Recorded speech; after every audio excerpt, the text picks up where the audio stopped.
I want to talk to you today about something that shows up so many times when I'm ministering that it's getting to be a pattern. One of the things we do in Freedom Ministry is we tear down lies because John 8:32 says, "And you shall know the truth," who is Jesus, "and the truth shall set you free." So if the truth sets you free, we do know that lies put you in bondage. And there's one common lie that runs through a thread seemingly every time I pray for someone. And so we will ask God, what is the basic lie that they believe? And the same thing comes up time and time again. Well, I found a scripture that pulverizes this lie, and I'm so excited to share it with you. Now, I'm just going to go up front and tell you what the lie is. It is amazing to me how many people believe they are worthless. Sometimes the lie is they believe they're unworthy. So think about that for a minute. You may not. It's okay if you don't, but keep watching if you don't, because I'm going to show you how to minister to someone who does think they're unworthy. Sometimes when people come out of specific sin, they have trauma, they feel dirty, the enemy will take those experiences and begin to spread a filthy little lie about himself to make the person believe. And when we come into agreement with what the enemy says, with a lie, it creates a bondage. Sometimes people have a hard time hearing from God because they believe a lie. Have you ever tried to put something in a hole and it won't go? And whenever you get in there, like I had a dryer lint problem. I couldn't get the dryer thing, the lint connector down in my dryer. And I shoved it, it wouldn't work because it had a buildup of lint. And so we had to get someone to come out, pull that lint out. Once we got the lint out, we were able to get that trap back in there and it fixed our dryer.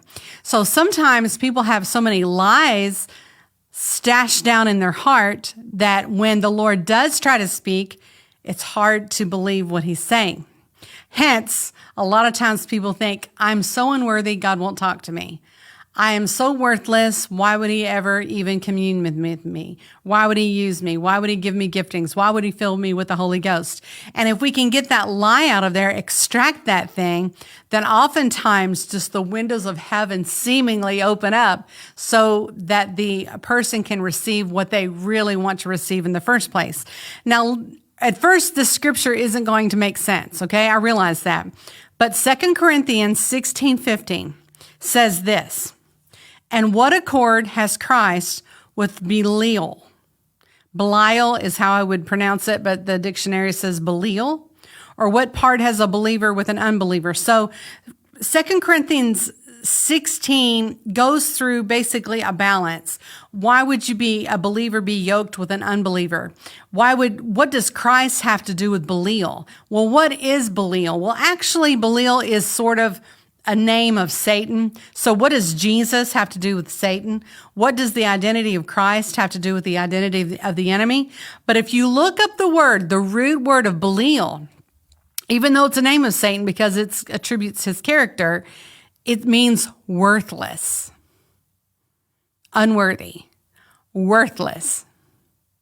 So when the enemy breathes a lie that a person is worthless, he is looking at a child of God who has complete value, and he is trying to insert his own DNA of being worthless. So when we come down to the lie that a person believes they're worthless or unworthy, what has happened essentially is they have connected their identity with the enemy. Now, Jesus says that when we are born again, we're made a whole new creature. And as a new creature, we should behave and act a certain way.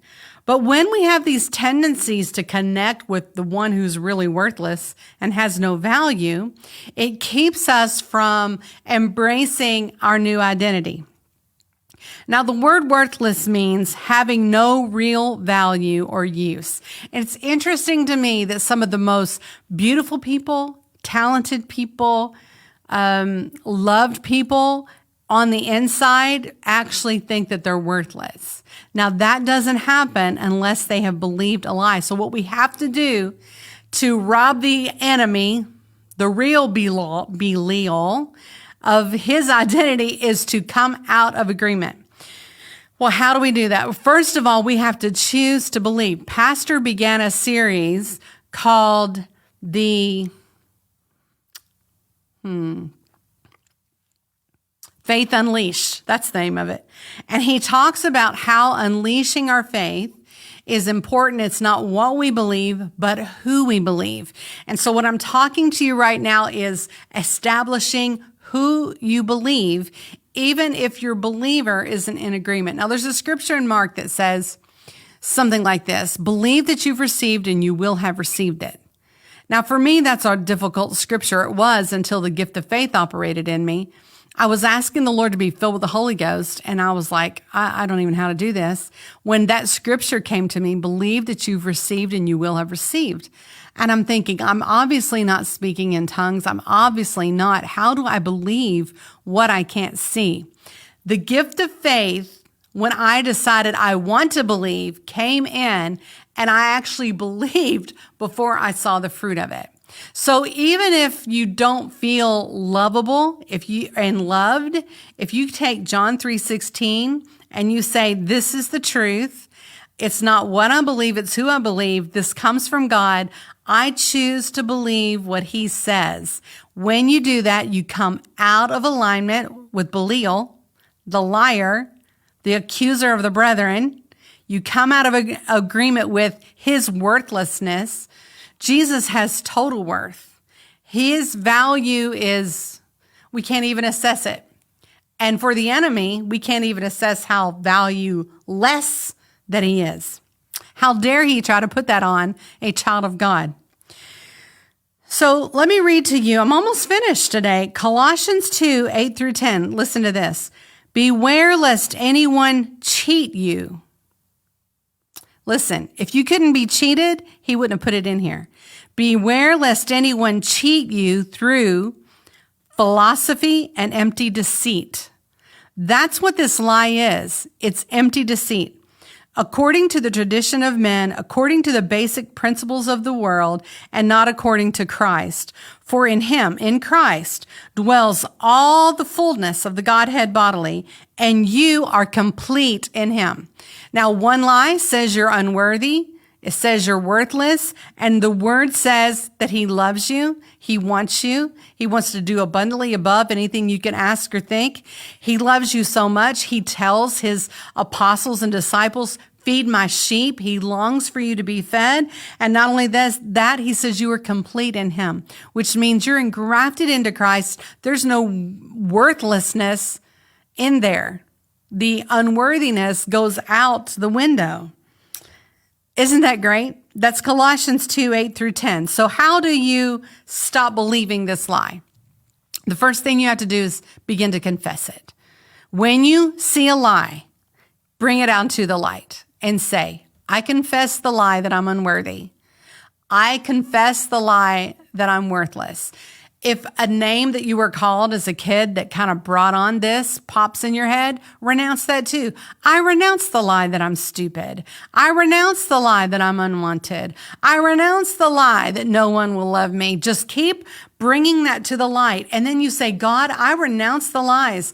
I can take all of my allegiance with the enemy's character and I refuse it and I align myself with the truth.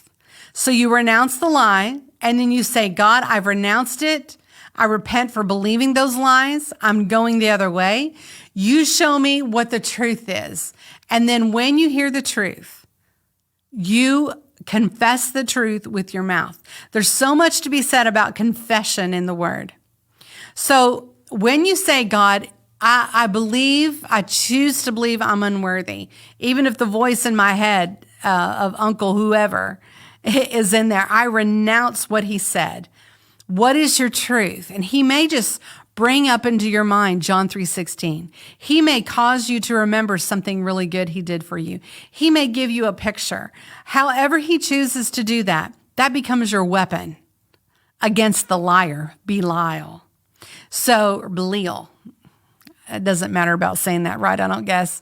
But that becomes your weapon. And so every time the lie comes up, the accusation comes up, you speak the truth out of your mouth. So the next time you're in a group of people and everyone's having fun and that thought comes up, they like everyone but you. That thought comes up, you are out of place.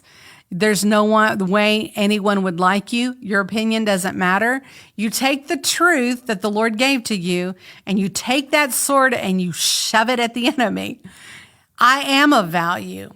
I am not rejected. I am accepted. And as you speak the truth, you will not only be set free, but you will begin to renew your mind as you speak the word of God. Now, I want to encourage you, lastly here, find out what the word says about you. Find out what Jesus says about you. And not only that, you want to go a little step higher, start finding out what the Lord says about other people around you. It'll change your love walk. It'll change how you talk. It'll change how you forgive people. Knowing the truth not only sets you free, but it will set everyone else free around you.